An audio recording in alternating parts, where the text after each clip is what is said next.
In die 1970s stuur 'n baie bekende tekkie handelsmerk, een van hulle top reps, een van hulle verteenwoordigers, na Sentraal-Afrika om die moontlikheid van nuwe markte te ondersoek. Daar aangeklom het hy die plek uitgekyk, dink dit was in Uganda, Zaire, Kenia, daai groep lande.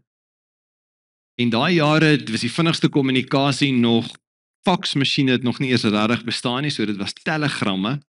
Telegram teruggestuur vir die hoofkantoor en gesê, groot moeilikheid, niemand hier dra skoene nie. Hy is dadelik teruggebring, kommandeer om terug te gaan, en hulle het 'n volgende verteenwoordiger in sy plek gestuur. Hy het die plek deurgekyk en 'n telegram teruggestuur en gesê, dringend hulp nodig asseblief, onbeperkte moontlikhede, niemand hier dra nog skoene nie. Presies dieselfde omstandighede. Maar hoe mense na die omstandighede gekyk het redelik verskil. En ek dink nie dis 'n unieke geïsoleerde insident nie. Eeue gelede vind ons die skouspelagtige wonderwerk, wanneer God sy mense uit die greep van slawerny bevry en deur die Rooi See en die top van die Farao se weermag in die see verdrink. En God se droom is om hierdie mense van hom, die nageslag van Abraham vir wie hy beloof het, ek gaan vir jou hierdie landstreek gee, om dit nou in vervulling te laat gaan, en letterlik gaan dit 'n land wees wat oorloop van die beste van alles, spreekwoordelik melk en honing. En dan wanneer hulle uiteindelik nou net aanderkant die Rietsee tot, of die Rooi See tot verhaal gekom het, en hulle self begin vind, en net besef, hulle is nie meer slawe nie, hulle is nou vry, daar's nou 'n nuwe identiteit, 'n nuwe seisoen wat vir hulle aanbreek, gee God vir Moses die opdrag as hulle leier om te sê, kry van elkeen van die 12 stamme, hulle verteenwoordigers, en stuur hierdie 12 verkenners in, om nou te gaan kyk, hoe die plek lyk, waarheen ek julle stuur. En bloot net was dit, die rede vir hierdie verkenningstog was, sodat hulle kan verslag doen en sê, dis die roetes wat ons kan volg, dis die opsies. En wanneer hulle dan verslag doen, lees ons in Numeri 13, hulle terugvoer. Een van hierdie verspieders, sy naam was Caleb gewees. Caleb se reaksie vind ons in Numeri 13 vers 30. En hoor, hoe sien hy dinge? Hy sê, laat ons gerus optrek, en dit in besit neem, want ons kan dit sekerlik oorweldig, of oorwin. Vers 31. Maar die manne saam met hom, manne wat saam met hom opgetrek het, sê, ons kan nie teen die volk optrek nie, want hulle is sterker as ons. Die interessante is, sommer net op die volgende skyfie, kyk die twee groepe se siening. Die een groep sê, ons kan, die ander groep sê, ons kan nie. Dis alle omstandighede. Uiteenlopende perspektiewe. En die verskil tussen die twee groepe mense is nie die realiteite nie. Dis nie dat hulle almal in 'n verskillende omgewing gaan verkenning doen het en feite op hulle feite sending nie. Maar sommige mense, wanneer hulle iets sien, dan sien hulle dit deur die lense van ongeloof en onsekerheid, en meet hulle dit in die lig van hulle eie vermoëns. Die ander kyk deur die lense van geloof, en hulle sien potensiaal. Die een groep sien moeilikhede, die ander groep sien moontlikhede. Iemand het gesê, sit dit vir jou so op die skerm, dis nie wat die lewe na ons bring wat saak maak nie, maar wat ons na die lewe bring. Dis 'n stuk in 'n lewe in elk geval. Almal van ons deel dieselfde geleentheid hier op die begin van 2026. En ek wil eintlik hê jy moet tot 'n mate jou spioenhoedjie opsit en sê, kom ek begin verken, en ek vertrou die Heilige Gees om vir my te help om te begin bespied, wat is sy plan met my in hierdie nuwe seisoen, hierdie geleentheid, hierdie jaar wat hy vir my aanbied. Interessant is, dat hierdie 12 verkenners nie moes gaan kyk, of hulle die land kan oorwin nie. Die belofte is reeds gegee. God sê, ek gee die land vir julle moet net instap. Inteendeel, die Here het nooit gesê, hulle moet veg daarvoor nie. Kere was daar latere opdragte dat hulle wel moes veg. Jy sal onthou, Jerigo, elke keer was God se aanslag nie die tipiese van dis hoe ons 'n land verower nie. Hy sê, ek is eintlik in beheer, want ek gaan die land vir julle gee. Hulle moes net kyk waar hulle inkom, en dan moes hulle self posisioneer, sodat God die oorwinning gee. So hoe sien jy jou toekoms op die oomblik? Hoe sien jy hierdie jaar wat voor jou lê? Hoe sien jy die komende besigheidsgeleenthede? Of as jy op skool is, hoe sien jy jou skooljaar? Al 12 hierdie manne het presies dieselfde land met sy ongekende vrugbare opbrengs. Hulle het dit gesien, hulle het dit beleef, inteendeel, hulle het selfs die bewyse saamgebring. 'n Tros druiwe was so groot, 2 mans moes weerskante, hulle het dit op 'n stok gesit en 2 mans moes dit dra. So almal was dit eens, dis 'n wonderlike land. Almal is dit eens, en waarskynlik het jy massa sulke voorbeelde op jou foon waar mense vir jou sê, Happy New Year. Almal is dit eens, wonderlik, ons vertrou dit gaan 'n gelukkige en 'n geseënde en 'n voorspoedige jaar wees. Maar die 12 ouens het ook besef, in dit wat ons sien voorlees, daar's ook reëse.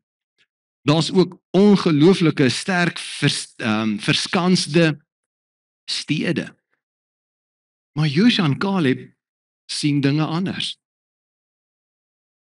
Hulle het 'n ander stel lense vanuit 'n ander ingesteldheid en gevolglik, terwyl die ander lot moeilikheid sien hulle moontlikheid.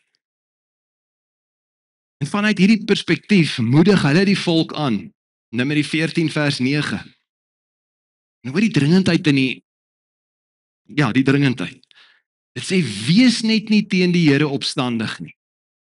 En wees julle nie bevrees vir die volk van die land nie. Want hulle is ons spys. Dis die ou vertaling. Nuwe vertaling praat van hulle is ons kos. Een vertaling sê hulle is ons brood. Hulle beskutting. Die gode wat hulle dink vir hulle sorg, het van hulle gewyk. En die Here, hoofletters, is met ons. So wees nie bevrees nie. Joshua en Caleb kyk op 'n ander manier, sien die moontlikhede en probeer die volk oorreed, want dis ongelukkig nie hoe almal dit gesien het nie. Hoor net hoe het die meerderheid dit gesien. Vorige hoofstuk, Numeri 13 vers 33. Hier's hulle perspektief, dis waarteen hulle vaskyk. Ons het daar reëse gesien, die kinders van Enak, van reëse afkomstig. En ons was so sprinkane in ons oë. So was ons ook in hulle oë. So skielik sien hulle nie net die opponente as reusagtig nie, hulle begin ook deur die reëse se oë na hulle self kyk. Hulle sien hulle self skielik as onbevoeg, ondergeskik, ooi tog. Ons is mos maar hierdie ex-slawe, ons ken nie oorlog maak nie, ons het nog nooit in ons eie land gebly nie, ons kom nou net deur die Rietsee, ons verstaan nie eintlik hierdie, ons is nie opgewanne nie, gewasse teen hierdie oormag nie. Ons het nie 'n stad van ons eie nie, ons het nie eintlik wapens nie. En hulle maak sommer die aanname dat die reëse ook op hulle neerkyk. Dat die reëse verseker moet dink hulle is niks werd. Hierdie is nie regtig 'n bedreiging nie, wat ons gaan julle soos brood opeet. Kan ek dalk net vir jou sê, as jy deur die lense van realiteite en miskien vorige ervarings en deur die lense van ongeloof na jou omstandighede kyk en jou uitdaging so sien, die waarskuwing wat ek vir jou wil rig is net, jy het ongelukkig ook invloed. En daai negativiteit, daai negatiewe perspektief is aansteeklik.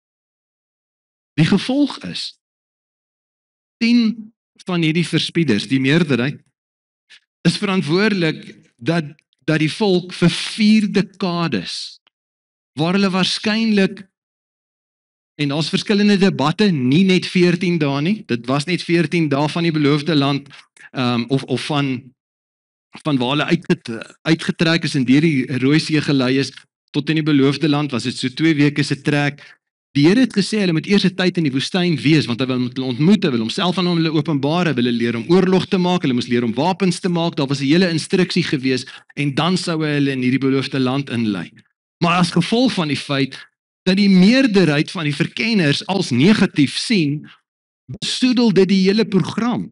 En vir 4 dekades lank haak hulle in 'n woestyn vas. En 'n hele generasie mis die beloofde land. Die nalatenskap van mense wat kies om die negatiewe te sien, deur die lense van logika en realiteite en ongeloof, en om so die lewe te sien, die uitkoms daarvan is altyd 'n woestyn. Dit is doelloosheid, dit is onproduktief, eintlik doodsheid, en 'n misloop van die lewe van oorvloed wat God vir ons beplan. So as jy kyk na jou huidige omstandighede en die toekoms, hoe sien jy dit? Sien jy net die uitdagings en die probleme en die moeilikhede? Of kyk jy deur 'n lense van geloof en sien jy potensiaal en geleenthede en hopelik deurbrake en droom jy al oor wonderwerke? Want jy verwag God kan. Sien jy die moeilikhede of sien jy die moontlikhede? En hier is die vraag. Wat het ons nodig? Wat het ons nodig? Wat het ons nodig om soos Caleb en soos Josua in besit te neem wat die Here in hierdie nuwe fase, in hierdie nuwe seisoen vir jou wil laat beleef? Ontdek saam met my 4 groot waarhede. Nommer 1, mense wat fokus op God en op God se moontlikhede. En merkend van hulle is, hulle het net eenvoudige ander visie. Hulle het net eenvoudige ander ingesteldheid. My baie interessante skrif, is nie so bekend nie, en is Jesus se eie woorde, Lukas 11 vers 34. Hy sê, hoe jy die lewe, hoe jy sien, gaan bepaal hoe jy loop. Hy sê, die lamp vir jou liggaam is die oog. As jou oog goed is jou hele liggaam verlig. Maar as jou oog sleg is jou hele liggaam ook sonder lig. En Jesus vertel dit in die konteks om ons uit te daag om seker te maak, hy raak ons geestesoë aan, dat ons deur ander lense kan sien wat hy in ons lewe wil hê, ons moet sien. Teendeel, dink baie mense kyk, min mense sien. As jou oog sleg is, as die manier waarop jy na 2026 kyk, sleg is, boy oh boy, kan die toekoms maar redelik donker wees. Blinde kollega van my, Dominee Jacob Maree, en het ek gesê, hy is blind. Letterlik, fisies blind. Hy het op 56-jarige ouderdom, nou so 28 jaar terug, 'n gemeente in Bloemfontein begin, hy en 2 ander gesinne. Met sy aftrede was hulle net so oor die 4000 mense. Hy het altyd die volgende stelling vir my gemaak. Niemand is so blind soos hy wat nie visie het nie. Want jy kan selfs blind wees, maar jy het 'n visie dat God 'n stad kan verander, dat God iets unieks kan doen, dat God wonderwerke kan doen. Jy sien iemand met visie om dinge te sien soos God dit sien, begin van funksioneer vanuit 'n goddelike openbaring. Daar's iets wat in jou gees wakker word en jy besef net ek sien dinge anders. Iemand sonder visie faal om dinge te sien soos God dit sien. En reageer bloot net oor my eie vermoëns, ja ek kan of ek kan nie. My ervaring, ja ek het al en dit het nie gewerk nie. My eie insig, ek het dit gelees of dit geleer. En die tipiese resultate is gewoonlik maar, jy bly in 'n woestyn, daar's nie vrug nie, daar's doodsheid. Spreuke 29 vers 18, 'n baie bekende Engelse versie, baie van julle kan hom aanhaal, dit sê, where there is no vision, the people perish. Met ander woorde, as iemand nie 'n openbaring het van waarheen God met ons op pad is nie, dan haak ons dikwels vas in 'n situasie en ons verloor die droom wat God vir ons het. Maar hoor hoe mooi vertaal die Message vertaling. Dit sê, if people can't see what God is doing. Kan ek dit deurtrek na ons toe? En mag ons die Here begin vertrou dat wanneer jy kyk na hierdie jaar, jy die moontlikhede sien wat God kan doen, nie die moeilikhede wat jy nie kan doen nie. If people can't see what God is doing, they stumble all over themselves. But when they attend to what He reveals, they are most blessed. Jy sien Joshua en Caleb het as ware 'n openbaring gehad. Hulle het as ware, they attended to what God reveals. En hulle het 'n openbaring gehad. En hulle visie is radikaal gekleur deur wie hierdie God is. Wat as hy sê, hy sal vir ons sorg en ons het skielik 'n farao weermag agter ons, onbegaanbare berge weerskante van ons en 'n see voor ons, is hy in staat om 'n pad te maak. Hulle het net 'n ander insig en 'n ander manier gehad om na 'n situasie te kyk, want hulle sien potensiaal, hulle sien moontlikhede. Maar die ander het nie toegelaat dat hulle geestesoë geopen is. Hulle het dalk beleef wat God gedoen het, maar dit was nie 'n openbaring in hulle gees om te besef, ons dien die God van die onmoontlike. Gevolglik sien die een lot letterlik net moeilikheid, en hierdie twee sien moontlikheid. En half sien hulle hierdie moontlikhede, hoekom? Want God het gesê, Numeri 13:2. God het gesê, stuur vir jou manne uit, dat hulle die land Kanaan, wat ek aan die kinders van Israel sal gee. Ek sal dit gee. Hulle hoef nie te fight daarvoor nie. Ek gaan dit vir hulle gee. So hulle het 'n duidelike visie gehad van wat God beloof. En as jy mooi daaraan dink, het nie Israel uit Egipte se greep bevry, sodat hulle in 'n woestyn moes vashak, of daar moes onkom nie. Hy het hulle bevry vir oorwinningsavonture, om keer op keer openbaring te hê van hoe God kan voorsien, het sy dit is deur kos uit die lug, het sy dit is deur beskerming deur die dag, in terme van 'n wolkkolom of 'n vuurkolom in die nag vir lig, sekuriteitsbeligting as jy wil. Het hulle bevry vir die vooruitsig van seën en vrug en oorvloed vir Kanaan.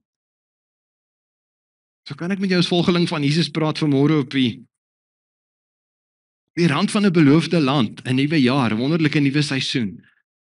Die Here het jou allermins gered, jou uit die greep gehaal van die slawerny. Net sodat jy oorlewingsbestaan in 'n vrugtelose woestyn moet ervaar. Hy red jou vir 'n ontdekkingsavontuur van 'n nuwe droom wat hy vir jou het. Jou unieke identiteit en roeping hierdie jaar nuwe kleur kan kry, nuwe vrug kan dra, hoe dat jy 'n seën kan wees vir ander.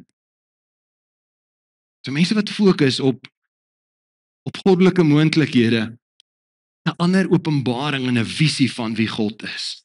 Tweedens, mense wat fokus op God se moontlikhede, het 'n ander inherente vertroue.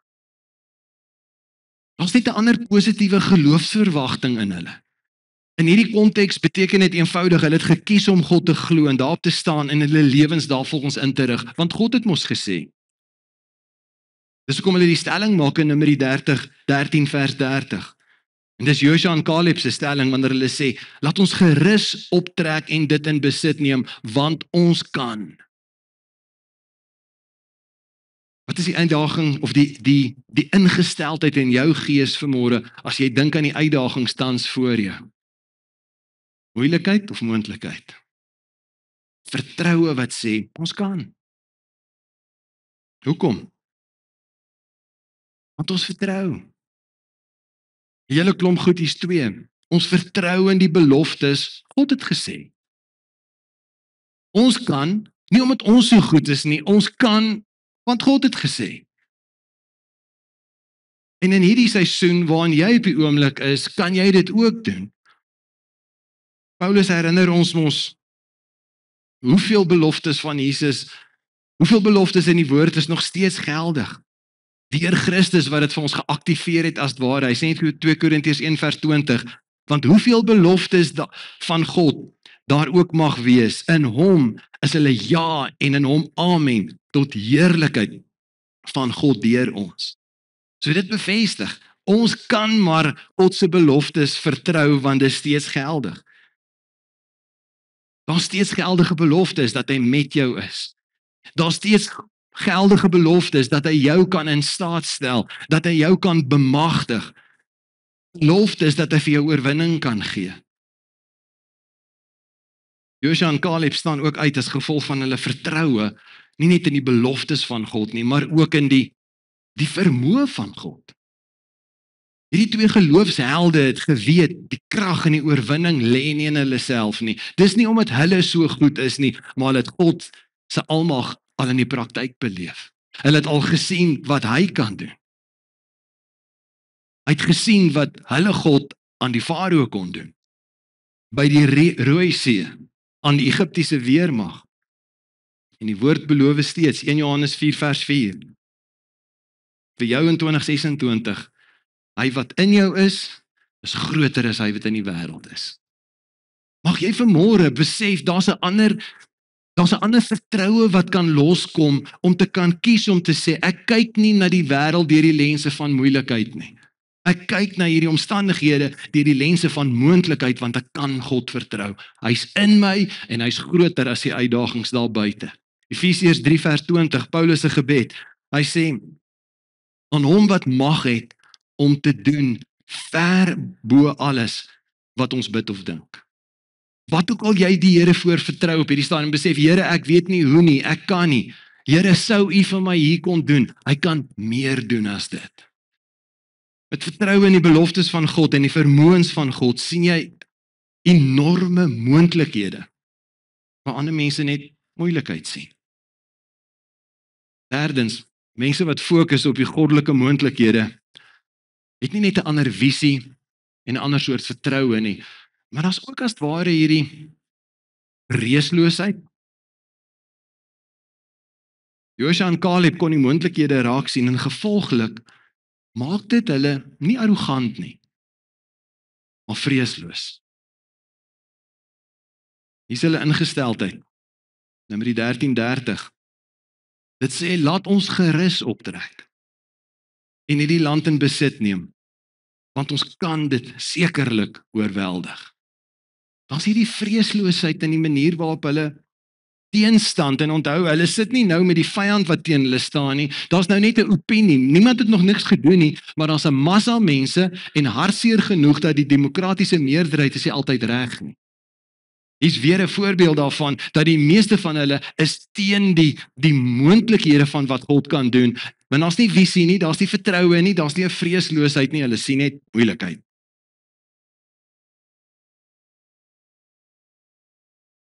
En is hartseer om te dink dat net 2 van hulle sien die moontlikhede raak. Maar hulle het 'n geloof in God. Dit maak hulle dapper en vreesloos. Res van die groep kyk na die feite. Oppas dat jy hierdie jaar jou lense so verkleur en dinge begin negatief sien, omdat mense jou besoedel met hulle opinies en dit nie gebaseer is in die hart en die karakter en die woord van God nie. Want as jy daarin vasval, raak jy vreesagtig. Kyk weer na Numeri 13:33. Hoor daai mense wat in vrees lewe dit sê, ons het daar reuse gesien, ons was so sprinkane, en nie net in hulle oë nie, ons was so sprinkane in ons oë. Oppas dat jy begin ly aan sprinkaan syndroom, wanneer jy kyk na uitdagings. Want hierdie minderwaardige sprinkaan syndroom lei tot vrees en ongeloof, en dit beroof jou, amper sê dit beroof jou van jou kontak met God, want God word behaag, nie deur ons ongeloof nie. God word behaag juis deur die feit dat ons 'n openbaring het van wie hy is, hom vertrou en vreesloos daarvolgens begin beweeg. 10 invloedryke verkenners kyk na die omstandighede, nie net deur die lense van die vrees nie, maar ook deur die lense van die vlees, hulle eie vermoëns, ongeloof, en hulle sien net moeilikheid. Ons is niks. Ons het niks. Ons is sprinkane. Wat is die uitsprake wat jy op die oomblik maak oor jou? Ja nee, wat ek is nie goed hiermee nie. Ek gaan nog hierdie jaar my gat sien. Ek gaan nie dit finansiëel maak nie. My gesondheid gaan nie hou nie. Hierdie finansies gaan nie uitwerk nie. En dit is waar. Uit onsself is ons niks. Uit onsself kan ons nie. Mense mis die tweede helfte dat in God, en wanneer God in ons is, dan's ons die reuse en die reuse is die sprinkane. Dis hoekom Caleb en Josua se stelling in Numeri 14 vers 9 vir my so amazing is. Dit sê: wees net nie teen die Here opstandig nie. En wees nie vreesagtig nie. Wees julle nie bevrees vir die volk van die land nie, want hulle is ons kos, ons spys. Hulle gode sorg nie meer vir hulle nie. Die Here is met ons. Weereens herhaal dit, moet net nie bang wees nie. Letterlike situasie van hulle vreeslose ingesteldheid was, ons God eet julle gode vir breakfast. Vandag kry jy steeds mense vasgevang in negativiteit. Jong, hierdie gaan 'n moeilike jaar wees. Iemand die afgelope week maak hierdie stelling om te sê ons het back and claw. Die helfte van ons oes is geslaan met haal. Al wat ons nou nog moet kry is Newcastle siekte onder die hoenders. En ek dink by myself, interessante lense waardeur jy kyk. Sien net moeilikhede en verval in vrees. Ons gaan die plaas verloor. Maar twee spioene word letterlik kampioene. Want hulle het 'n paar dinge besef wat ons ook moet leer om te onthou. Paulus gee vir ons hy perspektief. Dat ons uitdagings sonder vrees in 'n totaal en al 'n ander lig kan sien. Jy ken hierdie vers, Romeine 8, vers 31 en vers 37. Vers 31 sê, wat sal ons van al hierdie dinge sê? Ons kyk deur 'n ander stel lense. Wat sien ons? As God vir ons is, wie kan teen ons wees? Vers 37. Maar in al hierdie dinge, klomp moeilikhede, maar ons kyk deur ander lense en ons sien moontlikhede. In al hierdie dinge is ons meer as oorwinnaars deur hom wat ons liefgehad het. En die woord herinner ons in 2 Timoteus 1 vers 7. Wanneer jy met God in 'n verhouding is deur Jesus Christus en gevul is met sy gees, dan hoor wat is die default setting as ware. 2 Timoteus 1 vers 7 sê, want God het ons nie 'n gees van vreesagtigheid gegee nie, maar van krag en liefde en selfbeheersing. God plus jouself is 'n wenspan. Daar's altyd oorwinning wanneer jy die openbaring het, ek kan God vertrou. Ek kan op God staat maak. Ek kan vreesloos sy hand vashou, hy gaan voorsien en sorg. Want mense wat dit so sien, word gevolglik vreesloos.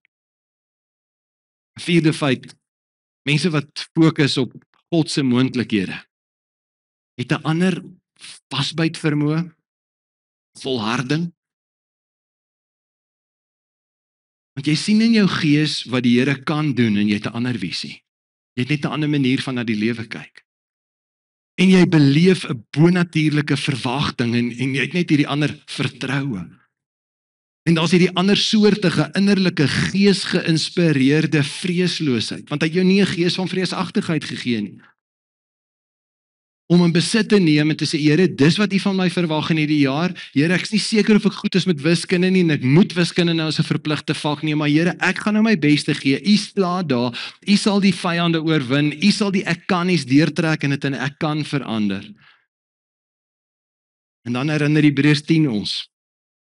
Vers 36. Volharding is wat jy nodig het om die wil van God te doen en te ontvang wat hy beloof het. Want die feit dat ek al hierdie boonste 3 punte al gedoen het, beteken nie daar's onmiddellike reaksie nie. Ek moet nou vasbyt. Ek moet nou volhard. Ek moet nou bly glo. Die deurbraak gaan kom. Onthou hierdie uitdagings van die 2023 plantseisoen. dis letterlik 16 Desember en daar's niks op die lande nie. Maar daar's soveel van ons boere wat gesê het, ek gaan volhard en ek gaan bly glo. God het gesê hy sal sorg. Ek het 'n visie van 'n God wat sorg.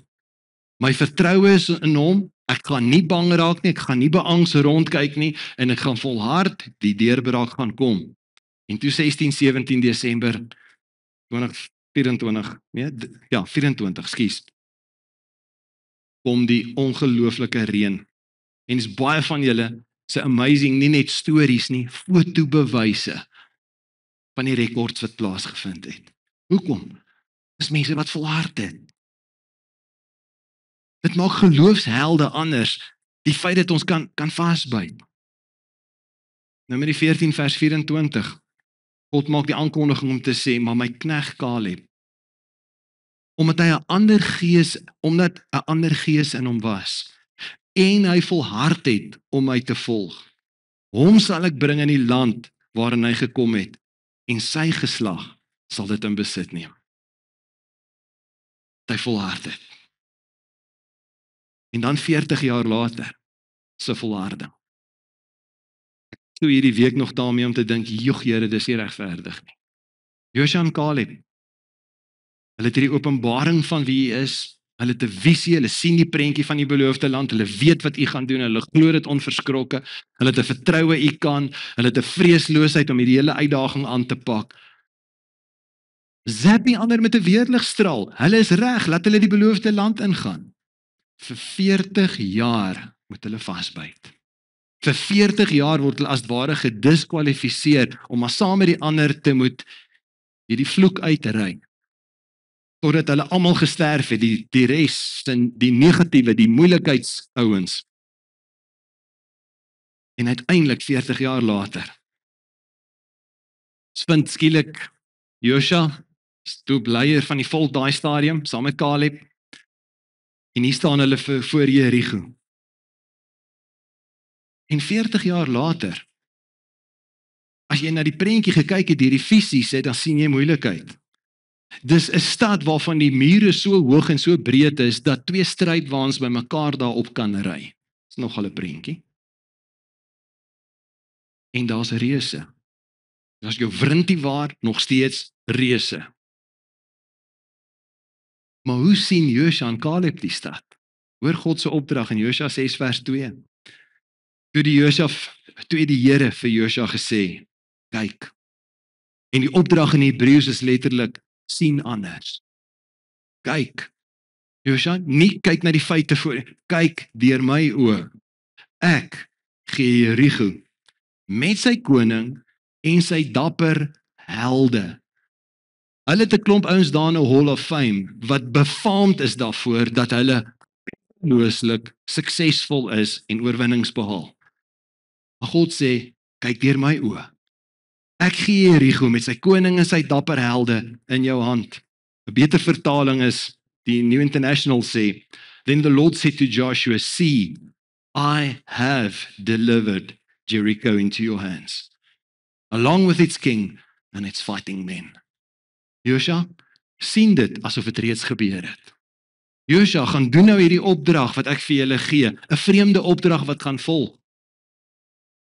Jy sien mense wat fokus op God se moontlikhede. Here, u het gesê, u gaan 'n oorwinning bring, u gaan 'n deurbraak bring. Al wat ek gaan doen is om te volhard. Ek gaan my deel doen en ek gaan aanhou. En beleef uiteindelik die oorwinning waarvoor God volle verantwoordelikheid neem.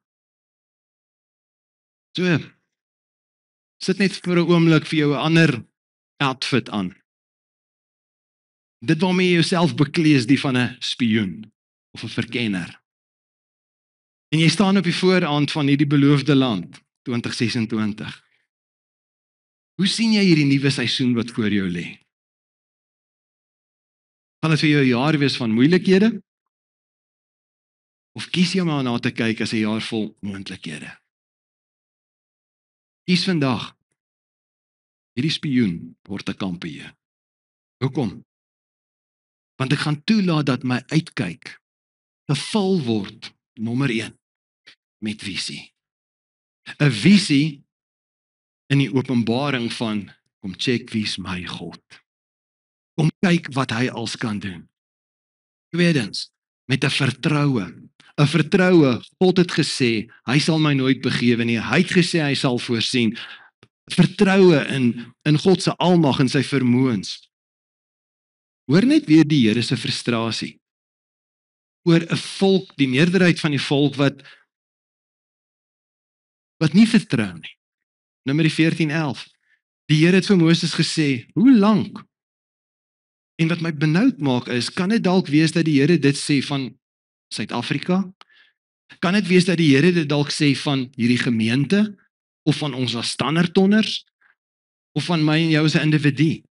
Hoe lank sal hierdie volk my almag bly onderskat? Hoe sal hulle weier om op my te vertrou ten spyte van al die wonders wat ek onder hulle gedoen het? En jy vanmôre jou hand opsteek en sê, Here, kom gee vir my 'n groter openbaring en 'n visie van wie U is. Here, kom gee vir my 'n groter vertroue dat ek U nie betwyfel en U nie in die gesig vat as ware en wonder of U in hierdie gemors, in hierdie moeilikheid, dit kan veroorsaak in 'n moontlikheid van fenominale wonderwerke. Derdens, die kampioene wat uit hierdie storie stap, die spioene wat as kampioene uitstap is vreesloos. Hoor net weer die opdrag, Numeri 14:9. As jy stoei met jou uitdagings, wees net nie teen die Here opstandig nie. En wees julle nie bevrees vir wat ook al in jou land aan die gang is, in jou omgewing. Want dis eintlik ons kos. Hulle beskutting het van hulle gewyk, die Here is met ons. Wees nie bevrees vir hulle nie. En ek vir jou vra om 'n keuse te maak vanmôre en te sê, Here, ek wil baie dinge doen, maar bang wees gaan nie een wees van hulle nie.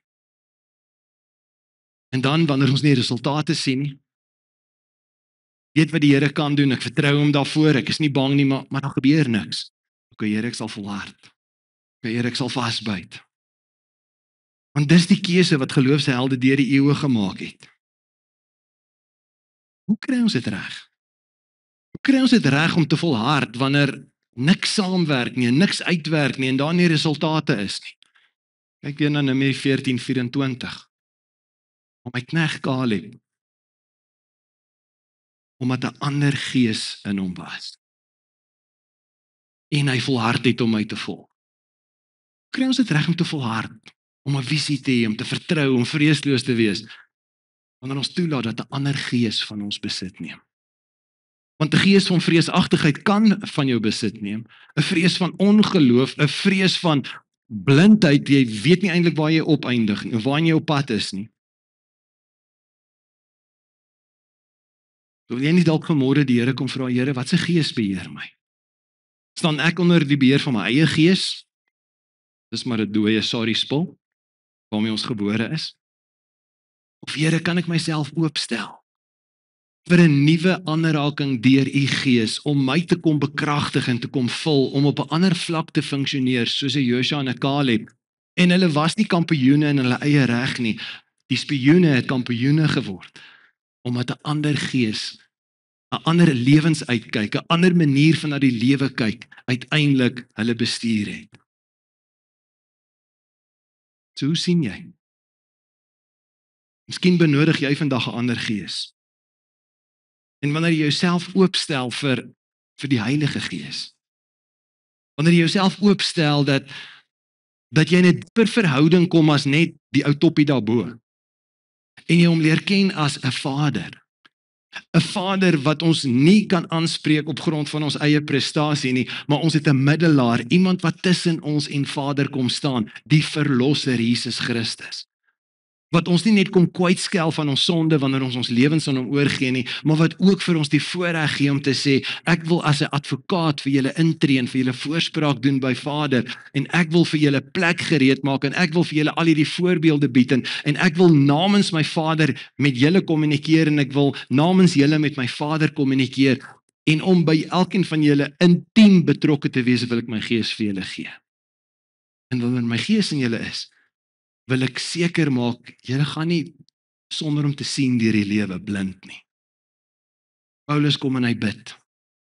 Hier is my gebed vir jou vir 2026.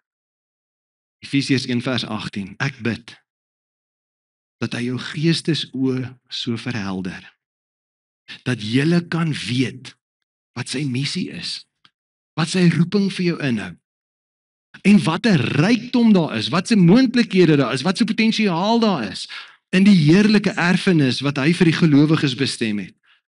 En mag ons raak sien, mag ons 'n visie kry, mag ons 'n nuwe vertroue kry, in hoe geweldig groot sy krag is, wat hy uitoefen, nie in die Ou Testament en in die Nuwe Testament nie, nie net hier en daar in een of ander super saint nie, in ons wat glo. Dis dieselfde kragtige werking van sy mag wat hy uitgeoefen het toe hy Christus uit die dood opgewek en hom in die hemel laat sit aan sy regterhand. Hoe elke mag en gesag, elke krag en heerskappy en die lysie, daar is eintlik al die moeilikhede. En laat sit hom bo dit. Hy die finale sê. Ook al van sprake mag wees, nie net in hierdie bedeling nie, maar ook in die bedeling wat kom. So die vraag miskien vanmôre as ek vra, hoe sien jy? Kan dit wees dat jy eintlik moet erken, ek's geestelik blind? But there's amazing grace. I once was blind, but now I see. Wanneer jy jou lewe kom oopmaak vir die reddende genade van God en hy jou kom verander, dan besef jy skielik iets anders is moontlik. Waar ek in die verlede net donker en nag en teëspoed en negativiteit en ek skepties en depressief oor 'n klomp goeters, my blindheid is aangeraak, my geestesoë is geopen. As dit dalk jou toestand vanmôre is, kom vorentoe na die tyd. Kom ons bid saam met jou. Praat met een van ons helpers, praat met van ons span, kom drink na hierdie week ergens koffie en beleef die wonderwerk van 'n geestelike blinde wat geestelik kan sien. Miskien was jy daar. Maar dit gebeur soos met fisiese oë. Dat as jy dit nie mooi oppas nie, dan kan jy verblind raak. Miskien het omstandighede en goed het so in jou oë geskyn dat as jy op 'n ander plek kyk, sien jy niks. Jy toelaat dat die Here net weer jou visie kom verhelder en jou kom aanraak.